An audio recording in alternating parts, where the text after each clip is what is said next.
aula passada, nós vimos que o desenvolvimento de software é uma atividade bastante complexa e que, portanto, não pode ser feito sem o uso de um processo sistemático de desenvolvimento. Um processo que faça uso de métodos inspirados na engenharia, que utilize métricas bem definidas que venham da administração e também de um conjunto de ferramentas que facilite o trabalho do desenvolvedor.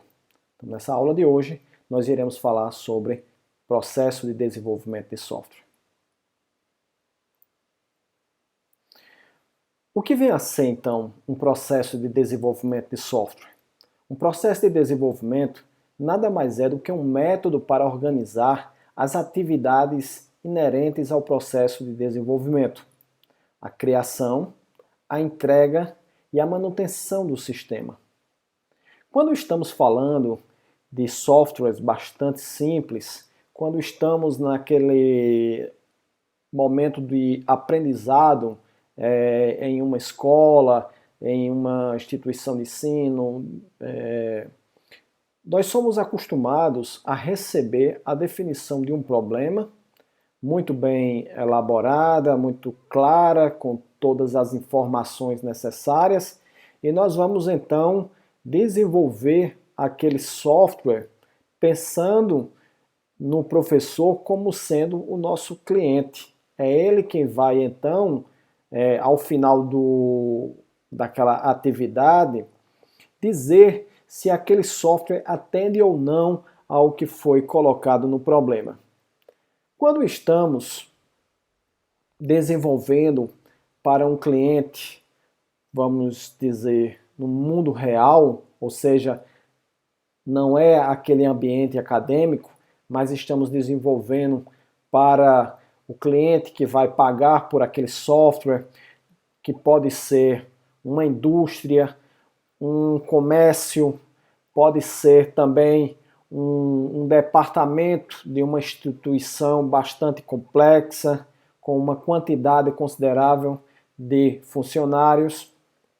Então, quando nós estamos em uma situação como essa, onde a complexidade do sistema é bastante elevada, nós não podemos usar aquela abordagem que nós aprendemos de receber o problema, fazer uma codificação e entregar ao professor.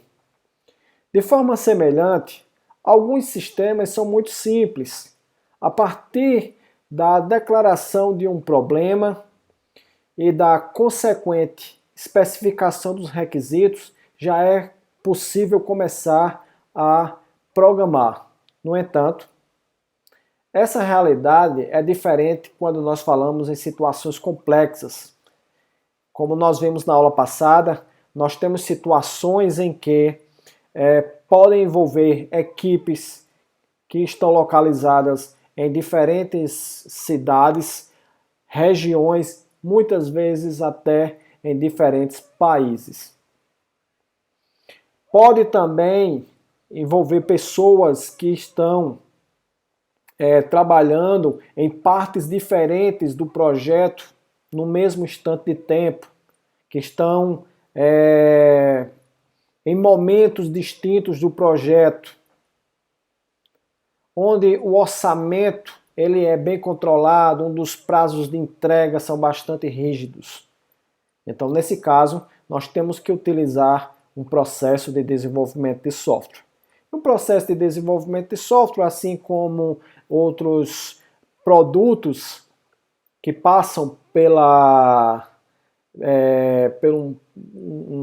por um processo sistemático de criação, vai possuir um conjunto de etapas bem definidas. Então existem diversas formas de se apresentar essas fases. Autores diferentes podem dar nomes diferentes, dividir em fases diferentes, pode haver uma variação nesse sentido. Então, de uma forma simples, nós podemos dizer que as atividades de criação, entrega ou implantação do sistema e a manutenção do sistema, que é aquela responsável por correção de problemas, atualização e outras etapas referentes à manutenção do sistema ao longo do tempo. De forma bem simples, também podemos dizer que um processo de desenvolvimento vai auxiliar a equipe de desenvolvimento, sobretudo ao gerente de projeto, na descrição de quem faz o que, quando e como. Em outras palavras, vai auxiliar o gerente de projeto a buscar uma qualidade que atenda às expectativas do cliente e, consequentemente, dos usuários. Aqui no nosso curso, assim como em grande parte dos projetos, nós iremos utilizar o ML, que é um acrônimo escrito na língua inglesa, que significa Unified Model Language, ou seja, linguagem de modelagem unified. No entanto, essa linguagem ela não é um processo, ela não descreve um processo de desenvolvimento. Na verdade, a linguagem UML é uma linguagem de modelagem, como o nome indica. É uma linguagem de modelagem padronizada, daí a razão de termos esse termo Unified, ou seja, todos os artefatos obtidos no processo, eles são desenvolvidos por meio de uma notação padronizada. Padronizada por quem? Padronizada por uma organização chamada de Object Management Group, ou Grupo de Gerenciamento de Objetos. É uma organização que tem como princípio estudar, desenvolver e padronizar uma série de metodologias, de processos e de artefatos relacionados à metodologia de desenvolvimento orientado a objetos. Então, essa linguagem de modelagem, ela é empregada na visualização, na especificação, construção e documentação de artefatos que façam parte de sistemas complexos de software. Aqui cabe uma pergunta, então. O que é um artefato? Um artefato vem a ser todo resultado que nós tivermos, tudo aquilo que nós produzirmos durante um processo de desenvolvimento.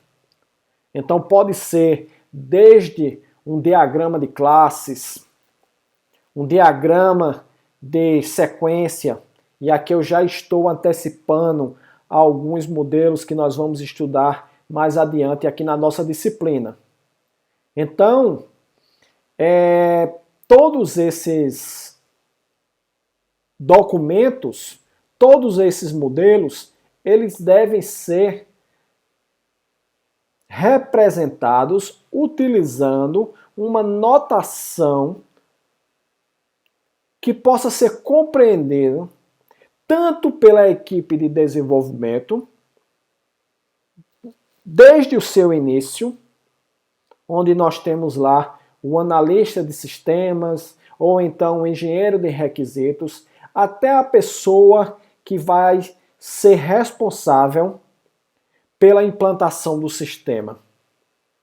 Além disso, essa notação ela deve ser tão simples que os nossos clientes eles sejam capazes de compreender. Então é uma linguagem que, apesar de ser descrito a partir de um conjunto de modelos distintos, A complexidade é bastante baixa, de tal forma que nós poderemos compreendê-la de uma maneira bastante acessível, sem uma curva de aprendizado elevada.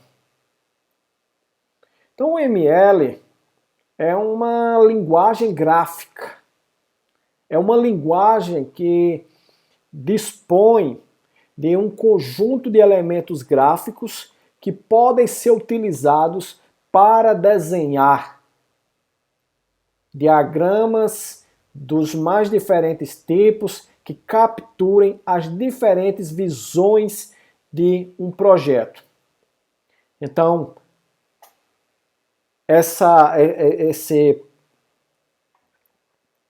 processo de desenhar ou representar graficamente um projeto e a linguagem ela sendo padronizada, permite com que a visualização e a consequente construção e documentação seja feita da maneira mais simples possível.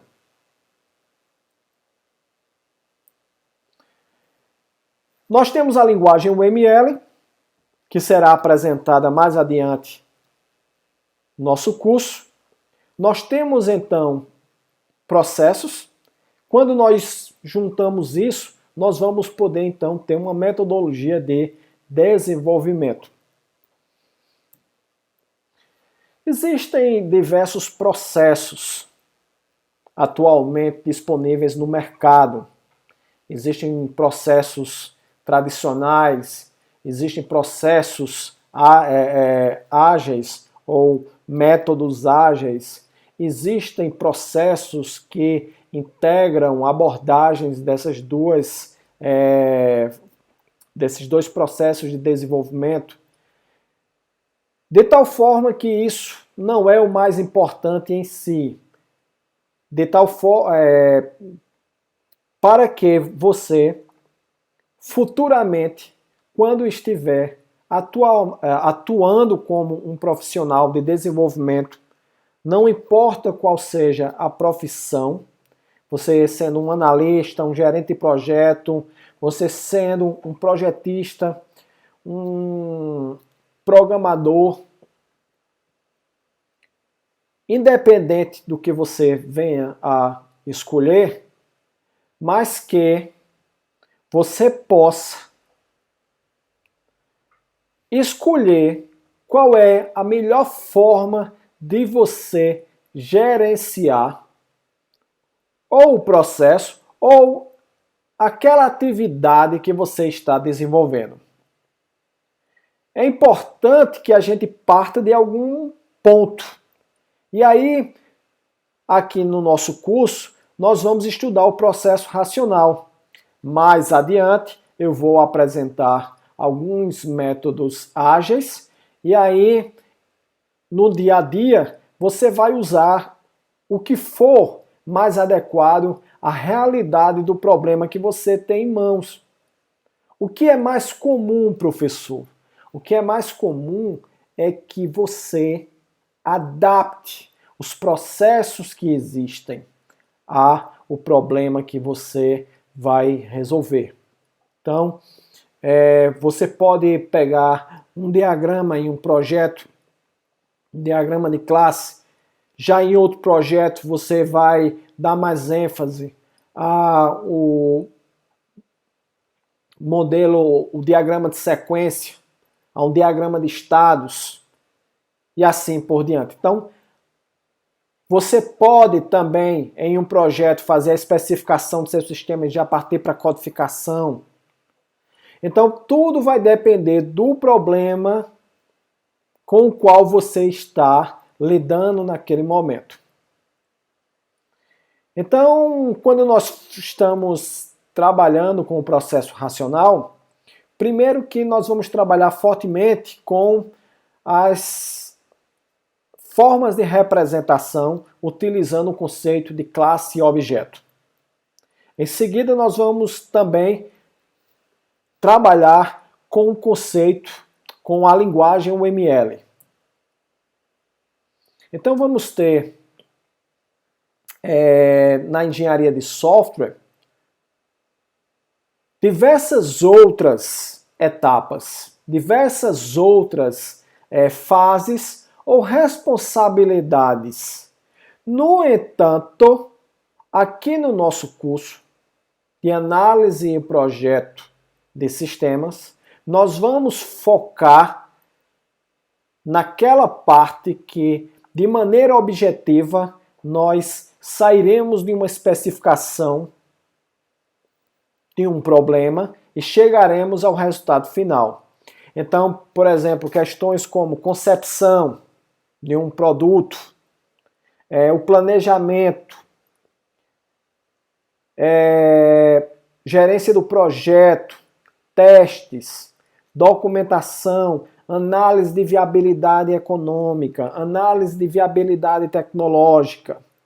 Então são questões que fogem ao escopo dessa disciplina e que podem ser estudadas mais de forma aprofundada em uma disciplina de engenharia de software. Então são tópicos que estão mais relacionados a uma questão macro, sobretudo quando você estiver lidando com projetos muito complexos. Como aqui nós estamos partindo de projetos mais simples para compreendermos como se desenvolve um projeto de forma controlada, de forma a obedecer a todos os princípios da qualidade. Então, o que nós vamos ver aqui é bastante suficiente.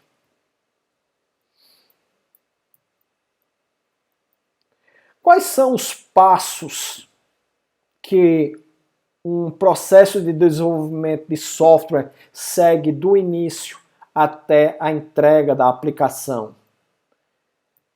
Bom, inicialmente nós temos o planejamento e elaboração. E aí nós temos questões como, por exemplo, planejamento, definição de requisitos, que nós vamos falar bastante mais adiante. Nós temos a construção de protótipos, que podem auxiliar a comunicação entre o cliente e o desenvolvedor. Nós temos em seguida, após o planejamento e a elaboração, a fase de construção propriamente dita, que vai consistir na análise do projeto e da implementação. Em seguida, nós temos a implantação, que vai consistir da instalação, ou muitas vezes utiliza-se o termo em inglês deployment, e os testes de implantação. Nesse ponto aqui, já terão sido feitos muitos testes. Testes de caso, testes de integração, testes de sistema, testes de estresse. Mas esse teste aqui é um teste de implantação para verificar como o software ele vai se comportar em tempo de execução no ambiente do usuário. É o que a gente chama também de produção. Se quando ele estiver em produção, ele vai funcionar de acordo com as expectativas tanto dos desenvolvedores como também do cliente que contratou sua equipe para o desenvolvimento.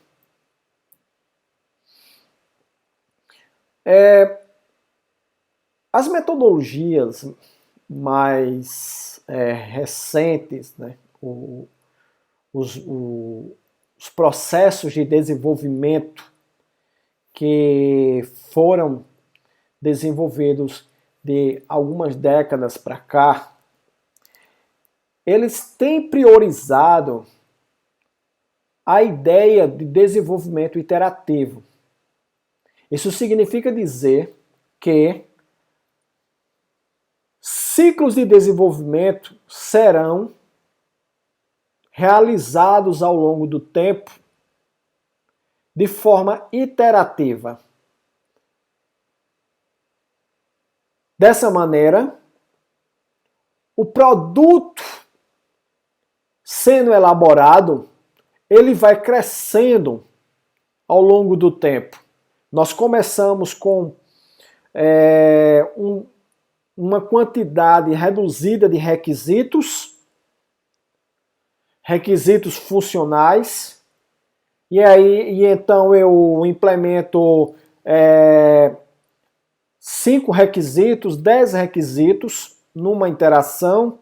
Em seguida, eu retorno e implemento mais 10 requisitos, volto e desenvolvo mais 10 requisitos, ou seja, o software ele vai crescendo na medida em que o tempo vai passando.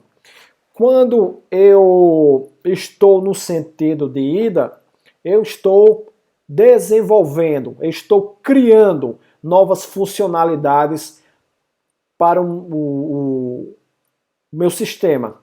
Quando eu volto, eu refino, ou eu ajusto, ou eu corrijo. Eu posso corrigir bugs de codificação, bugs de projeto, bugs de análise, problemas de modelagem e assim por diante. Então, cada um desses ciclos, dessas iterações, nós iremos tratar de um conjunto relativamente pequeno de requisitos. Por quê? Porque você mantendo uma quantidade de requisitos reduzida, você controla a complexidade. Então, no caso, você vai escolher quais requisitos devem ser trabalhados naquele período com sua equipe, vai desenvolvê-los através das etapas de desenvolvimento, da especificação de requisitos, da análise, do projeto, da implementação, dos testes. E então aí você volta. Se você descobrir problemas, quando você voltar, você refina e assim por diante. Isso aí vai contrastar com uma abordagem conhecida comumente com o nome de cascata, que é uma etapa, que é um método de desenvolvimento em que para as entregas dos artefatos só são feitas de uma fase para outra, fase de especificação de requisitos, fase de análise, fase de projeto. Então, só se passa de uma fase para outra, só se entrega os artefatos de uma fase para outra quando houver se completado o desenvolvimento de todos os artefatos daquela etapa. Então, na primeira fase, se eu souber todos os requisitos, eu vou para a análise. Se eu analisar todos os requisitos, eu vou para projeto e assim por diante. Então, haverá uma aula específica sobre essas abordagens. Não se preocupe se você não entender isso completamente nesse momento. É apenas uma ideia. Eu sei que são muitas informações para uma aula só. No entanto, nós iremos abordar isso em um momento oportuno, onde eu irei tratar das diferentes abordagens. Então, essa ideia do desenvolvimento iterativo ou desenvolvimento incremental pode também ser chamado de desenvolvimento cíclico. Mais uma vez, essas diferentes terminologias vêm do fato de que autores diferentes adotam termos diferentes, e isso aí é algo muito comum e não tem problema nenhum em relação a isso. Então, estou alertando porque se você fizer uma pesquisa e se deparar com termos diferentes, vocês vão lembrar, o professor falou sobre isso, o professor disse que eu poderia encontrar esse termo nesse livro aqui, por exemplo, do Roger Pressman, com o termo desenvolvimento incremental. Não me recordo se é esse o termo que é utilizado lá no Pressman, mas vamos supor que seja. Você vai lá para o Ian Sommerville, você vai encontrar utilizando o termo desenvolvimento iterativo. Vamos supor que seja esse que esteja lá, não me recordo agora.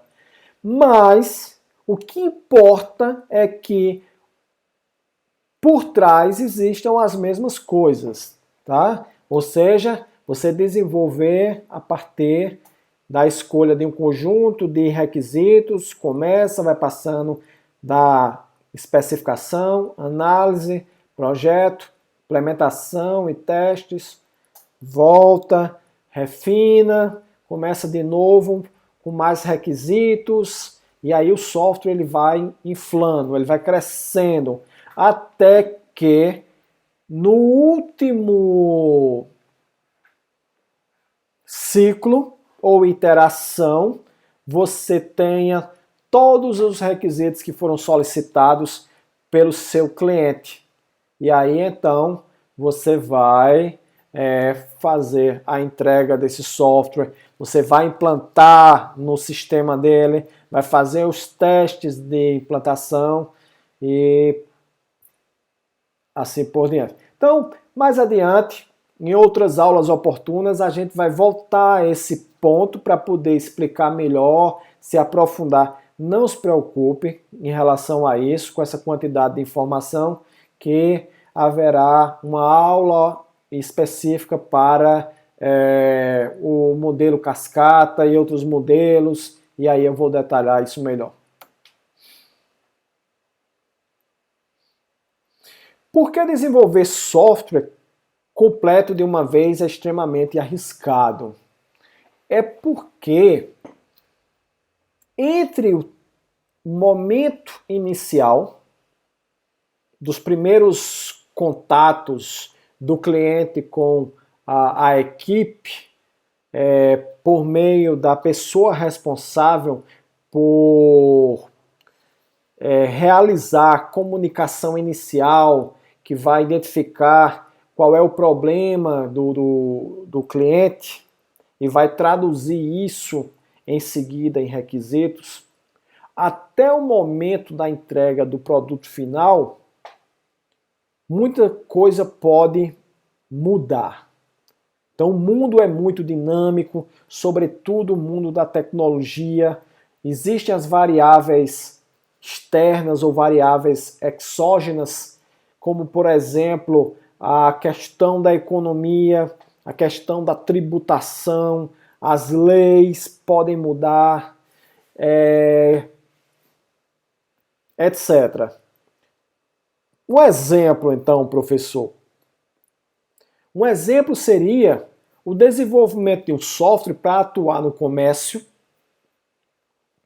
e o seu sistema vai trabalhar emitindo nota fiscal, o seu sistema vai fazer uma série de controles baseados nas leis vigentes. Fórmula de cálculo de ICMS, cálculo de taxa de importação ou alguma coisa nesse sentido. Então imagine o seguinte, você recebe a demanda do seu cliente e começa então a elaborar o software. E você tem, vamos supor, 6 meses. E nesses 6 meses você não tem mais contato com o seu cliente. Se você tivesse contato com ele rotineiramente, constantemente, ele poderia lhe alertar. Tudo bem que hoje em dia nós temos várias formas de nos comunicarmos, poderia ser por WhatsApp, telefone, por e-mail. E isso aí não poderia ser uma justificativa, mas pode acontecer de você não estar em contato diretamente com o seu cliente e por essa razão, por ele estar ocupado com as suas responsabilidades, você não ficar sabendo que houve uma alteração na alíquota para os cálculos de determinados impostos, para taxa de importação e assim por diante. E aí o que acontece? Quando você entrega o software, ele não se comporta adequadamente. Então eu estou usando um exemplo bastante simples que pode ser que não implique em grandes retrabalhos, mas algumas modificações podem impactar em diversos subsistemas do seu software de tal forma que pode acarretar em remodelagem, reimplementação, retestes, e isso aí, consequentemente, vai demandar tempo, mão de obra e, consequentemente, gastos. Se você assume o ônus da modificação, da atualização, então sua equipe vai deixar de estar envolvida em um novo projeto, gerando receita a partir de um novo projeto, para trabalhar em um projeto que esperava-se que havia terminado em uma data passada. Se por acaso isso for repassado, os gastos forem passados para o seu cliente, então isso aí pode gerar uma série de aborrecimentos. Inclusive essas questões podem muitas vezes até chegar à justiça, incorrer em processos por danos, por prejuízos ou alguma coisa desse tipo. Então nós temos aqui uma representação gráfica de um desenvolvimento interativo. Vamos focar aqui no primeiro retângulo, onde eu tenho as fases de planejar e elaborar, a fase de construir e a fase de implantar. Após o planejamento e a elaboração, você sabe o que é o projeto, o que é o problema do cliente. Então, o que é meu problema do meu cliente? É desenvolver um software de controle de estoque. É um software de gestão de logística. É um software para banco. É um software de automação comercial. É um software de gestão de documentos em um escritório de advocacia. O problema em si, nesse momento aqui, não importa. Houve a compreensão do problema? Ótimo. Então você vai partir para a fase de construção. O que é a fase de construção? É a fase que consiste de diversos ciclos. Primeiro ciclo, eu vou fazer o quê? Eu vou analisar, projetar, implementar, testar. Segundo ciclo, eu vou fazer a mesma coisa. Vou analisar, projetar, implementar e testar. Vou ter uma certa quantidade X de ciclos. O que é que eu tenho dentro do ciclo, professor? O que eu tenho em cada ciclo é um ou mais requisitos funcionais. um exemplo de um requisito funcional. Não se preocupe, são muitas informações, eu sei.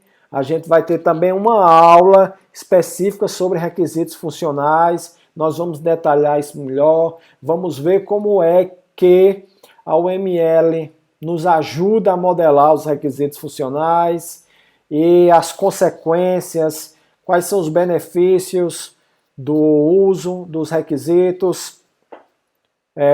Isso vai ser mais adiante.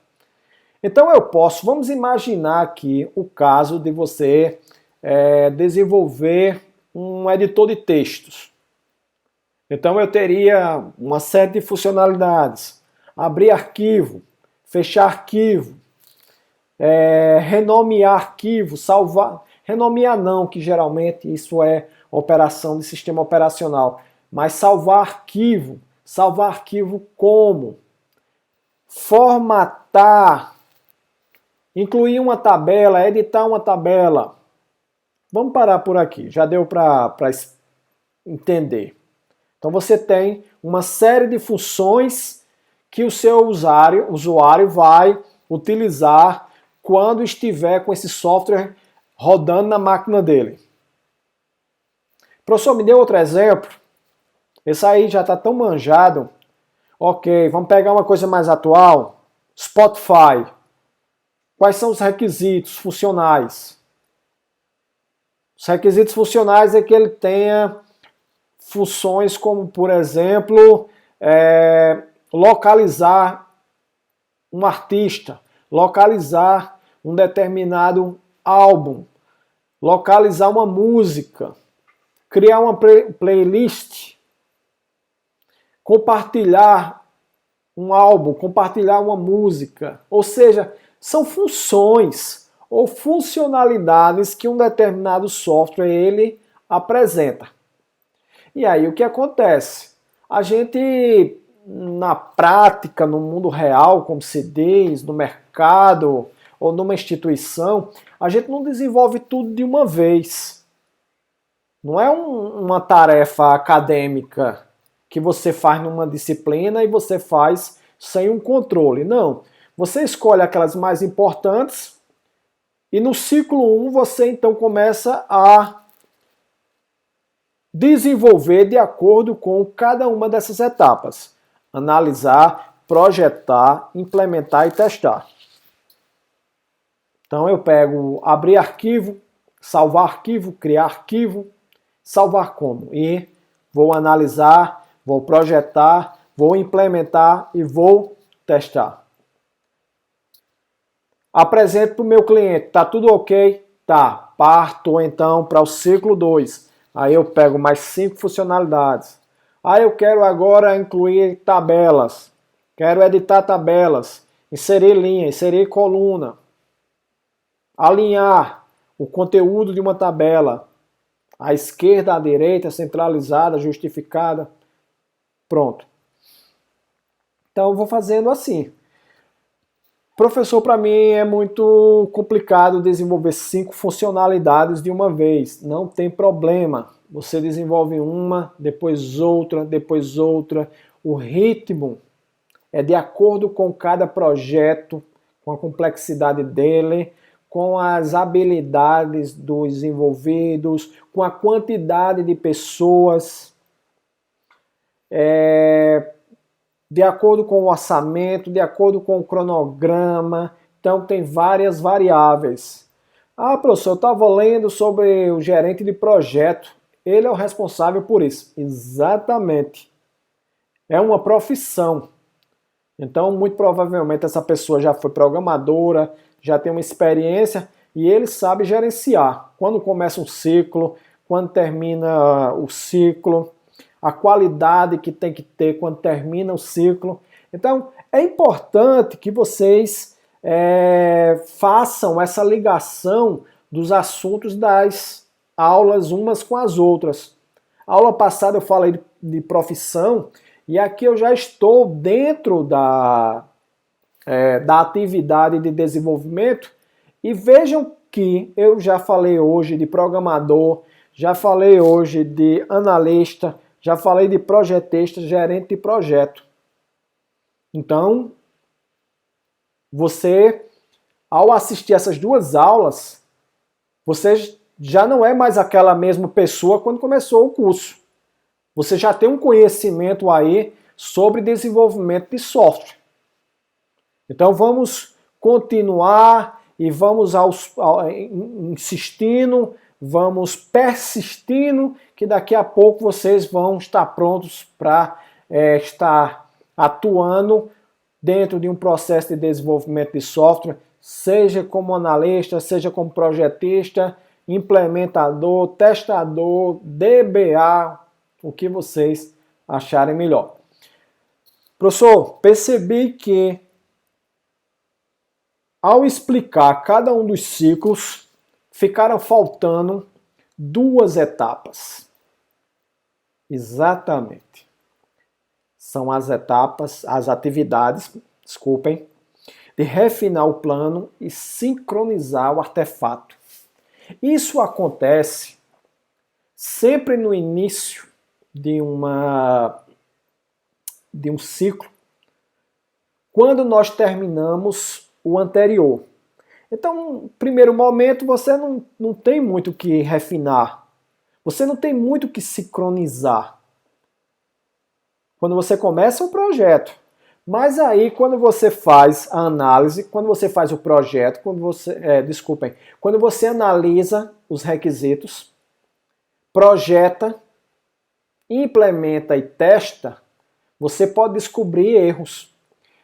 Erros que foram gerados, que quem errou foi o analista, erro que quem cometeu foi o projetista lá atrás, erro de programação. E aí o que acontece? Você não vai começar o segundo ciclo? Antes de começar o segundo ciclo propriamente dito, você tem que refinar os documentos anteriores com os ajustes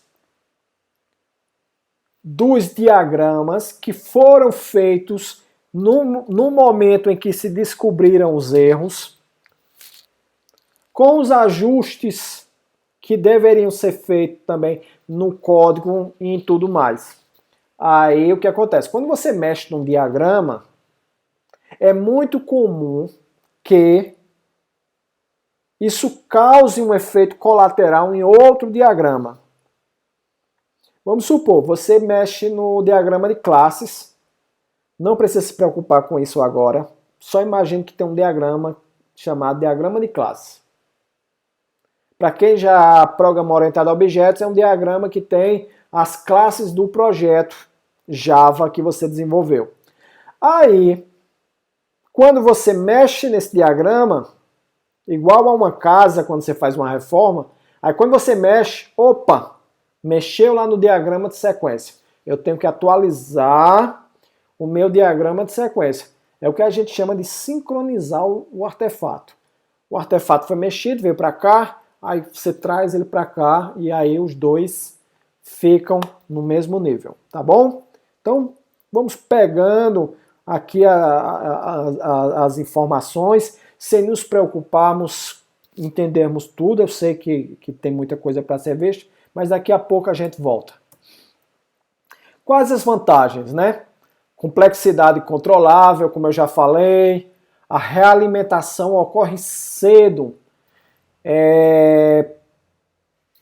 em função da rápida implementação de um pequeno subconjunto de sistemas.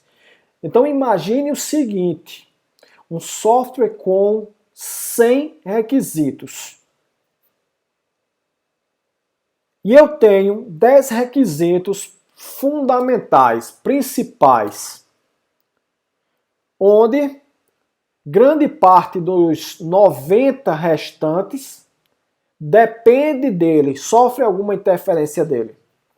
Por exemplo, no editor de texto, se você não criar o arquivo corretamente, todas as outras funcionalidades vão ser prejudicadas. Então o que acontece? Na hora em que você desenvolve esses 5 requisitos iniciais, as primeiras 5 funções, e você testa e o gerente de projeto aprova e diz: vamos apresentar esse software para o nosso cliente. E aí há uma reunião com o cliente para fazer essa apresentação. E ele diz: está tudo errado. Isso aí permite com que a equipe ela se reorganize, refaça o sistema e tenha menos prejuízo do que a equipe continuasse com todo esse processo de desenvolvimento, desenvolvesse os 100 requisitos e no final, ao entregar ao cliente todo o sistema, ele dissesse que ele não está de acordo com aquilo que havia sido demandado inicialmente. Então seria uma situação constrangedora, obviamente, mas também seria um erro de gestão de projeto. Tá? Então, para isso não acontecer, então nós temos aí o desenvolvimento iterativo. Bom, então nós temos dentro desse desenvolvimento algumas formas, né, de controlar essa complexidade. Nós começamos com os casos de uso, representam um dos primeiros artefatos que devem ser desenvolvidos. E caso de uso nada mais é do que uma narrativa. É uma narrativa de uma funcionalidade. É uma história onde você vai elicitar os requisitos, quais funções o sistema deve apresentar, quem vai participar, quais são os atores, e dentre as importâncias, né, distintas que esse artefato tem, está o fato de que ela organiza o ciclo de desenvolvimento. Então, a partir do momento em que eu identifico os requisitos do meu sistema, eu posso então, junto com o meu cliente, elencar quais são aqueles mais importantes e dizer que eles vão ser tratados no primeiro ciclo. Outros estarão no segundo ciclo, terceiro ciclo e assim por diante. Então, os casos de uso ou os casos de uso funcionais, mais especificamente, eles vão nos ajudar a definir como os ciclos serão organizados e qual o ritmo de desenvolvimento que o projeto deve ter.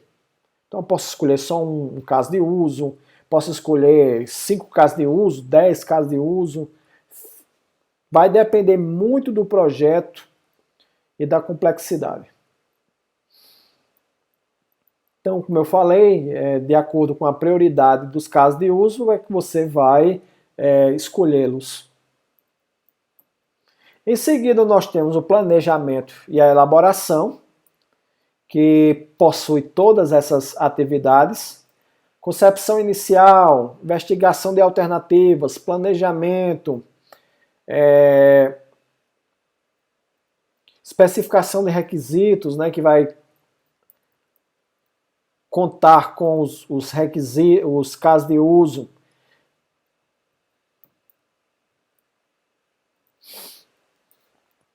E aí, essa fase de planejamento e elaboração, nós vamos ter uma série de artefatos sendo gerados. O plano, que pode fazer parte aí de uma visão mais econômica do projeto, uma visão de negócio mesmo, de definir em termos mais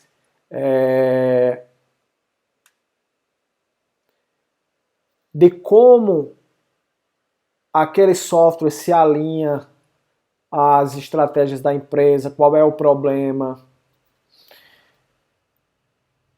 Nós temos também relatórios da etapa, a especificação de requisitos textualmente, glossário, protótipo. Então nós vamos estudar isso mais adiante. Estou apenas apresentando o que faz parte do planejamento e elaboração. Em seguida nós temos vamos chamar assim, a macro atividade chamada de construir, que vai envolver aqueles ciclos que havia sido apresentado. Então eu tenho no primeiro momento fazer análise, projeto, implementação, teste, volta, aí faz sincronização, faz ajuste, aí análise, projeto, implementação, teste. Então a disciplina em si, como o próprio nome indica, ela foca nessas duas etapas de análise e projeto. Nós vamos estudar a especificação de requisitos por meio dos casos de uso. Nós não vamos nos aprofundar realmente na questão da engenharia de requisitos e questões relacionadas, como também de implementação de projeto de banco de dados, porque vocês têm disciplinas correlatas que tratam disso. Mas o nosso foco aqui vai ser nessas duas atividades. Quais são os principais artefatos dessa macro atividade, como eu falei, né? Na fase de análise, o modelo conceitual, glossário e contratos. Na fase de projeto, diagramas de interação, classe de projeto, esquema de banco de dados. Então aqui nós temos um exemplo onde eu parto da especificação de requisitos por meio da especificação da elicitação de requisitos por meio dos casos de uso, ou seja, eu quero identificar quais são as funcionalidades. Então vamos imaginar aqui um jogo de computador, um jogo para celular que joga um jogo de dados. Então eu clico num botãozinho e vai aparecer uma animação balançando 2 dados dentro de um copo e em seguida eu clico no botão para jogar os dados. Então, o que eu estou fazendo? Eu estou aqui apresentando uma descrição, um plano do que é o meu problema. Em seguida, eu vou transformar isso em requisitos. Então vamos pensar aqui. Primeiro eu posso fazer uma narrativa textual contando a história, né? Em que consiste esse jogo? Jogar um jogo de dados, onde esse jogo de dados, um jogador pede que os dados sejam jogados, o sistema vai apresentar o resultado. Se a soma dos dados totalizar 7, o usuário vence.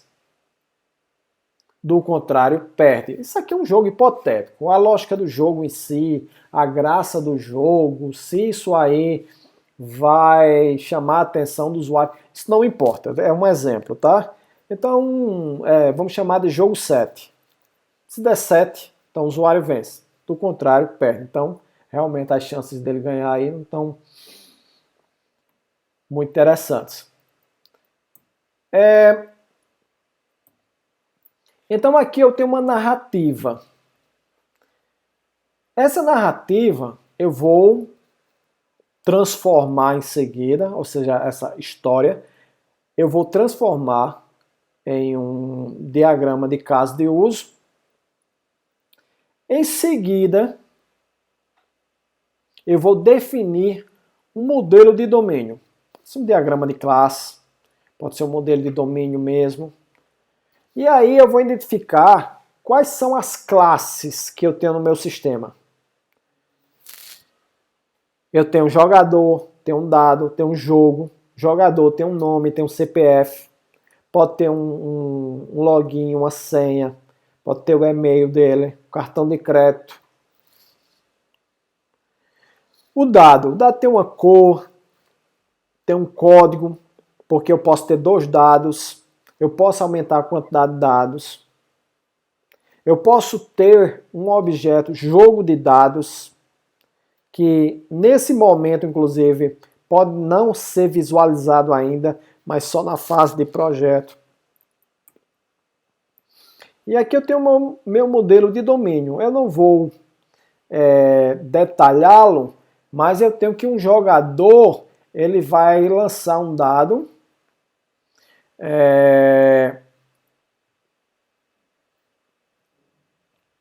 Ele vai jogar um dado.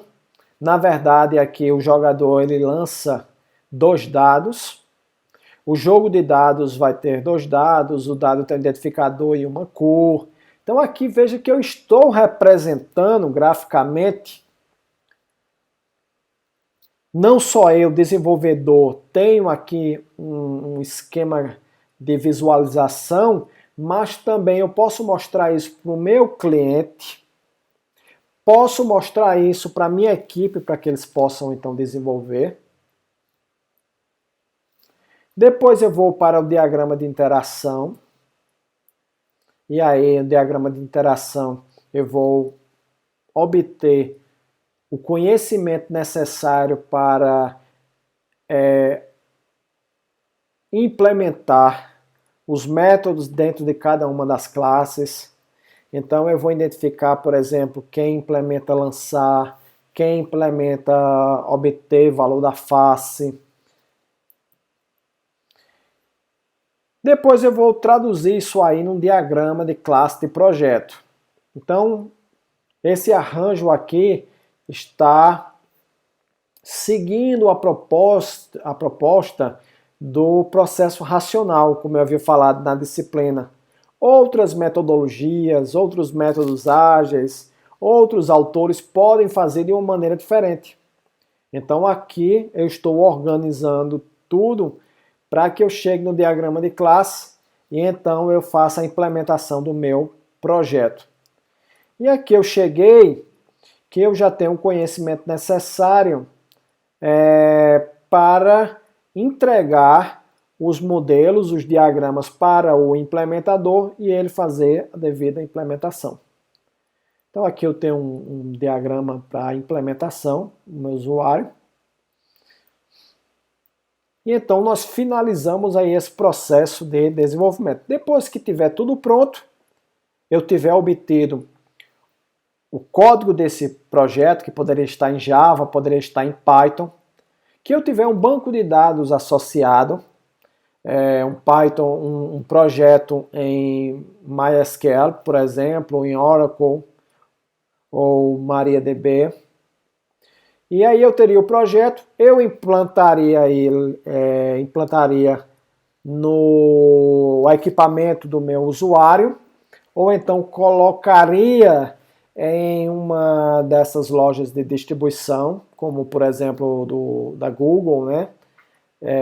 Então o usuário baixaria e rodaria no seu smartphone ou rodaria na máquina do usuário, no computador, assim por diante. Então nessa aula de hoje, o que deve ficar mais claro, o que deve ser aprendido por todos vocês, é que os processos de desenvolvimento de software, eles contribuem de forma significativa para o gerenciamento do desenvolvimento de software. Ou seja, sistematizar o processo de desenvolvimento permite um controle maior, faz com que os atributos de qualidade de um processo e de um produto de software sejam alcançados, como, por exemplo, a questão do tempo, a questão do orçamento, a questão dos bugs. Então você não vai desenvolver à toa, você não vai começar a programar como se fosse um artista à base de inspiração. Não, você vai seguir uma maneira de trabalhar semelhante a um engenheiro mesmo, numa linha de produção, com tempo para começar e tempo para terminar. O PDS também ele auxilia a decompor o processo em etapas. E essas etapas elas podem ser realizadas por profissionais diferentes. Como, por exemplo, eu posso ter um profissional voltado para o desenvolvimento de interface, que vai se preocupar mais com a questão da usabilidade, a questão do projeto, se é para smartphone, se é para computador.